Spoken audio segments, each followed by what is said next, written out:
ได้ครบรอบ3 รอบพอดีงามเนาะพี่น้องเนาะอันนี้คือการเวียนเทียนอยู่ที่วัดสุนันทาราม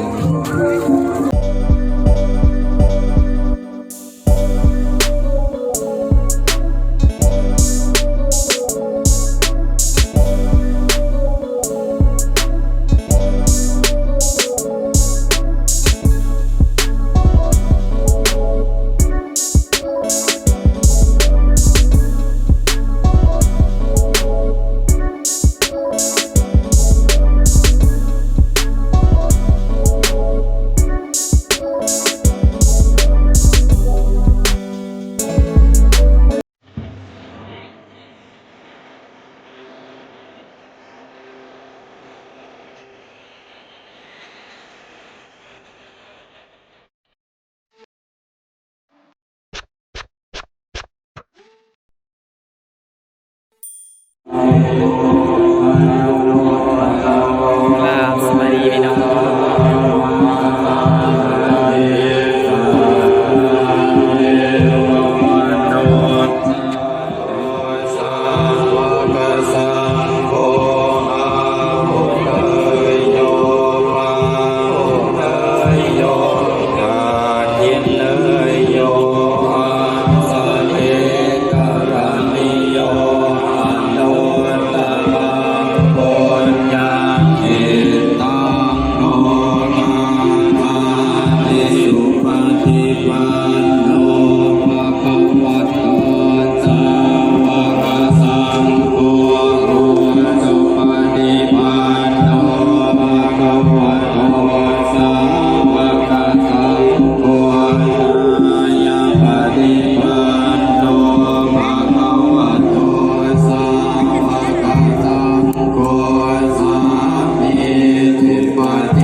สิโกปันนาจิโกปัจจาตังเวทิตาโหวิโนเอเยสวะอาโลภะคะวะตาธัมโมสันติโกอานิโกเอหิปัสสิโกปันนายิโกปัจจาตังเวทิตาโหวิโยเอเตสวะกาโตภะคะวะตาธัมโมสันติโกอานิโกเอ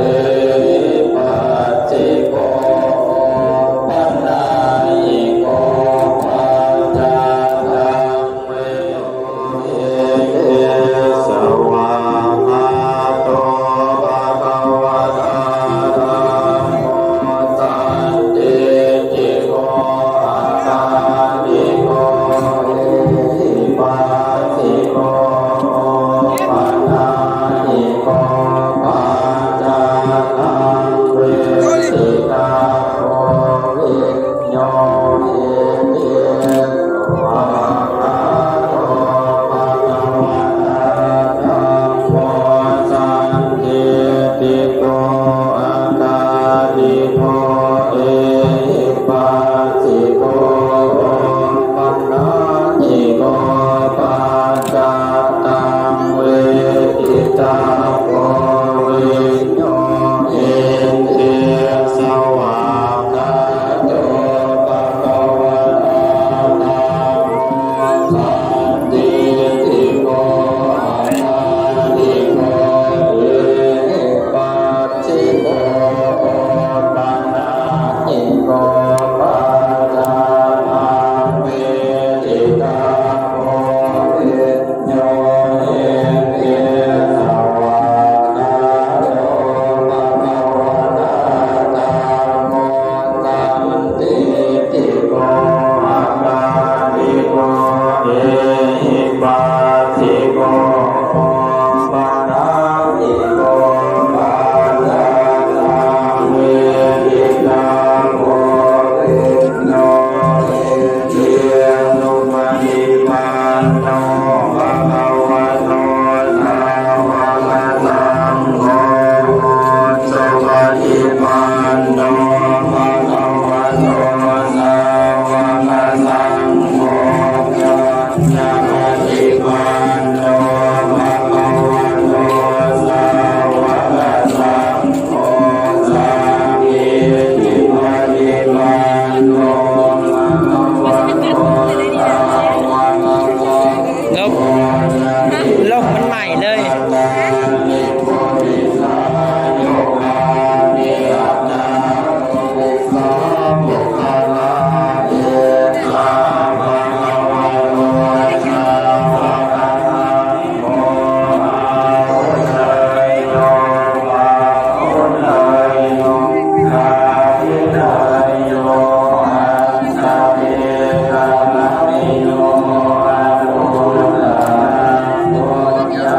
เ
ก็ได้ครบรอบ3 รอบพอดีงามเนาะพี่น้องเนาะอันนี้คือการเวียนเทียนอยู่ที่วัดสุนันทารามซึ่งอยู่นครไกรสอนบ่มีหารซึ่งเป็นวัดหนึ่งที่คนนิยมชมชอบเข้ามาทำบุญเนาะเมื่อก่อนก็ช่วงเช้าก็มีการตักบาตรเทโวคือบาตรสวรรค์เนาะพี่น้องเนาะอันนี้คือการเวียนเทียนมีโคมไฟใต้ออกบัตรก็มีการเวียนเทียนโดยใช้โคมไฟเนาะตามที่เห็นในวิดีโอ ลงเด้อยับเข้ามาเลย ใช่ก็สิขอบูชาพระรัตนตรัยเนาะพี่น้อง อบตนญาติโยมนั่งเป็นแถวให้เป็นระเบียบจังได๋ก็จังงามนั่งเป็นระเบียบเด้อเข้ามาได้เราทั้งหน้า10ตัวยังบ่มาโดนนะยับเข้าบนพิธีลืมที่กิบบอล ยับเข้ามาได้เด้อคนนั่งก้มไผเด้อจังได๋เอากันได้3 รอบเลย จังได๋เข้ามาได้จังได๋เนาะทักทายสบายดีพี่น้องเจอยูทูบเบอร์พี่น้องเดียวกันเนาะสายเดียวกันว่าง่ายๆ ยับเข้ามาอีกของแนวเข้ามาได้นี่บานอวินดี้กับผู้สร้างเพราะว่าบานอวินดี้ถือโคมไฟเนาะแต่ว่าใหม่กลางทางก็เลยปงไว้กลางทางนะพี่น้องเนื่องจากว่าจับโทรศัพท์มือหนึ่งแล้วก็จับโคมไฟก็เลยมันเงียบไปเงียบมากเลยก็ขอโอกาสถ่ายทอดวิดีโอนี่ให้พี่น้องได้รับชมเหมือนกันเนาะเนื่องจากวัน15 ค่ำเดือน11 ปีพุทธศักราช2563นะโมตัสสะขอเงียบสักนิดเนาะพี่น้องอะระหะโตสัมมาสัมพุทธัสสะนะโมตัสสะภะคะวะโตอะระหะโตสัมมาสัมพุทธัสสะนะโมตัสสะภะคะวะโตอะระหะโตสัมมาสัมพุทธัสสะอะโหพุทโธคุณพระพุทธเจ้าเป็นที่พึ่งของเฮาอะโหธัมโมคุณพระธรรมเจ้าเป็นที่พึ่งของเฮาอะโหสังโฆคุณพระสงฆ์เจ้าเป็นที่พึ่งของเฮาพวกข้าน้อยทั้งหลายหมายมีภิกษุสามเณรและพวกตนญาติโยมชาวพุทธบริษัททั้งหลายยิ่งใส่หน่อยใหญ่ได้พร้อมเพียงกันนำเอาความไผ่มาถวายบูชาคุณพระพุทธเจ้าคุณพระธรรมเจ้าคุณพระสงฆ์เจ้าเพื่อเป็นกุศลผลบุญแก่พวกข้าน้อยทุกตนทุกคนนั่นก็ข้าเถิดสาธุสาธุสาธุอนุโมทามิสาธุปงไว้ก่อนหนาเด้อหน่อยเด้อปงไว้นั่นลมหั่นละแล้วเด้อสาวเด็กกระโปรงสาวแล้วก็สำเร็จเสร็จสิ้นพี่น้อง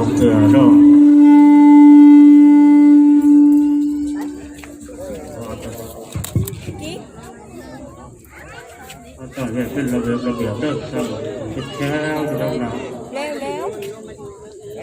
สาวเด็กก็คนญาติโยมก็หลายพันคนอยู่เนาะก็เต็มอยู่สาวเด็กเอามาใส่บาตรเทโวเลือดเป็นระเบียบเด้อต้นญาติโยมสอนความไพ่กับพระกันบ้านตั้งต้นกติแห่แล้วก็ตั้งต้นนาพระเจ้าคนโลกนี่เด้อมาหน่อยขออนุญาตลูกเนาะแป๊บนึงเด้อความไพ่จะมาตั้งต้นต้นทางกระบอกเกินใหญ่ป้าบอลเก่าให้คนญาติโยมได้บำภาพบำงานความไพ่ขออนุญาตมุน360นะได้สร้างสรรค์ของคนญาติโยมได้โมทนาเก็บพักเป็นเจ้าภาพสัทธาปีนี้หลายที่ลึกคนสาวผุดมาเวียนเทียนในมือออกพรรษานะพี่น้อง ความไพ่ปีนี้นี่เจ้าภาพจะสัมภาษณ์กันโยว่าครับเศร้าสวรรค์เขต ขออนุญาตนะบ่น้อยมีเพียง2มือแต่ว่าเก็บทั้งภาพแล้วก็เก็บทั้งวิดีโอพร้อมเนาะอาสิขาดตกบกพร่องส่วนใดก็คือในขณะนี้อาจีเว้าแทรกเสียงโทรโขงเนาะ ส่วนบุญส่วนกุศลขอให้เป็นบุญเป็นกุศลนะครับนำสู่วันนี้การเวียนเทียนบูชาพระรัตนตรัยเป็นทีเรียบร้อยแล้วไม่ออกก็ได้บุญแล้ว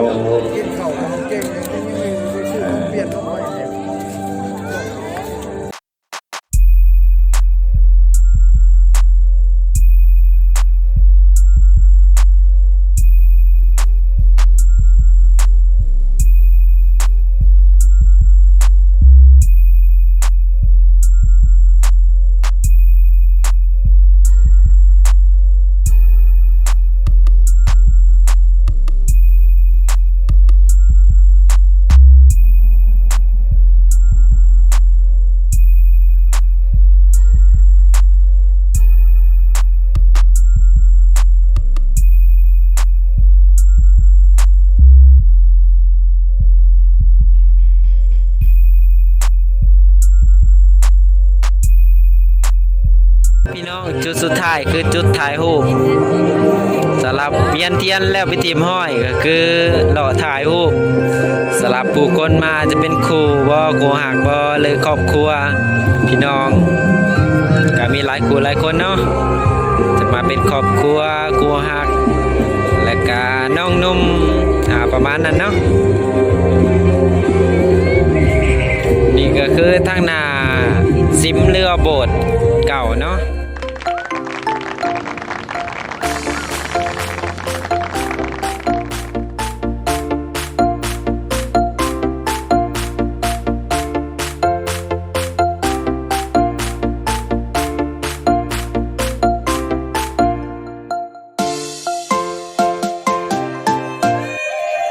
บ่น้อยก็ขอว่าดังๆเนาะ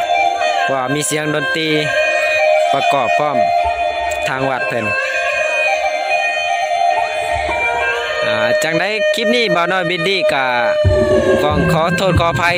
ด้วยจากใจอีหลี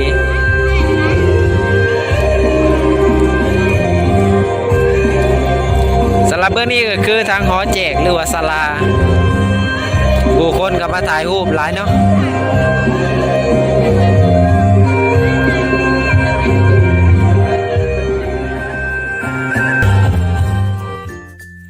กับทักทายสบายดีในช่วงท้ายคลิปพอดีบ่าวน้อยบินดี้บ่มีโอกาส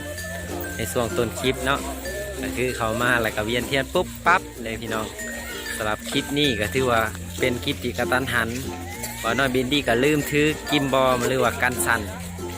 วิดีโอเนาะคือมาสั่นในนี้คือบ่าวน้อยบินดี้ใส่มือข้างหนึ่งจับกล้องแคนนอนเนาะกล้องที่ถ่ายรูปภาพนิ่งแล้วก็สามารถหับชมได้ที่ช่องบ่าวน้อยบินดี้อยู่ทางFacebook เนาะอย่าขึ้นชื่อมาครั้งนี้เลยในตอนนี้บ่าวน้อยบินดี้ก็ถือโทรศัพท์มือถือตอนนี้ว่าคัดของเนี่ยก็ถือว่ากินน้ำซามาหลายนะพี่น้องคือเมื่อนี้ก็คือมาเวียนเทียนในงานเทศกาลออกพรรษาอยู่ที่วัดสุนันทารามเนาะอยู่นครไกรสอนพรหมวิหารคือในขณะนี้ก็ถือว่าเวียนเทียนแล้วไปเทียมห้อยใน3 รอบบูชาพระรัตนตรัยจบสิ้นไปเทียมห้อยเนาะนี่คือบรรยากาศรอบข้างในวัดสุนันทาแต่ในก็ขอฝากขอบคุณสำหรับหาบชมหาพังมาฮอดจุดนี้ก็คือฝากกดไลค์กดแชร์กดติดตามบ่าวน้อยบิดดี้เฝ้าว่าวผิดพลาดประการใดก็ต้องขอโทษขออภัยในขณะนี้รู้สึกว่าว่าวรัวๆละลายแล้วบ๊ายบายเนาะขอบคุณกับใจหลายสำหรับหาบชมบายขอบใจสำหรับอ้ายเพิ่นเจอยูทูบเบอร์เดียวกันเนาะเพิ่นติดตามกันในแขวงสวรรณเขตของเราขอบคุณใจหลายเนาะ ทักทายสบายดีจบเท่านี้ติดตามกันต่อไปอยู่ที่งานลอยกระทงก็คือบรรยากาศเฮาข้างอยู่ที่วัดสุนทารามเนาะพี่น้องจังได้กับบ้าน้อยก็ขอเปิดใจว่าในโอกาสนี้ก็คือเสียงดนตรีที่วัดสุนันทาเพิ่นเงียบลงบ้าน้อยบินดี้ก็จะขอโอกาสในช่วงนี้ก็คือต้องขอบคุณขอบใจที่รับชมคลิปวิดีโอบ้าน้อยบินดี้อยู่ช่องบ้าน้อยบินดี้อยู่ YouTube ว่าจะเป็น Facebook ก็ตามเนาะก็คือต้องขอบคุณขอบใจหลายๆและบ้าน้อยบินดี้เว้าผิดพลาดประการใดก็ต้องขอโทษขออภัยบ่ว่าจะเป็นเว้าแห้งเว้าข่อยก็ต้องขอโทษนำเนาะพี่น้องเนาะต้องขอบคุณขอบใจที่รับชมมาฮอดจุดๆนี้ต้องขอกราบลาและเจอกันอยู่ที่ EP หน้าเจอกันอยู่ที่เข้มของสวรรณเขตก็คือมื้อนี้เป็นมื้อของพรรษาเมื่อคืน15ค่ำเดือน11ปีพุทธศักราช2563เป็นลอยกระทงต่อเนาะพี่น้องเนาะในขณะนี้เพิ่นก็พากันถ่ายรูปคือลอยกระทงแล้วไปทีมห้อยจังไดกันเบิ่ง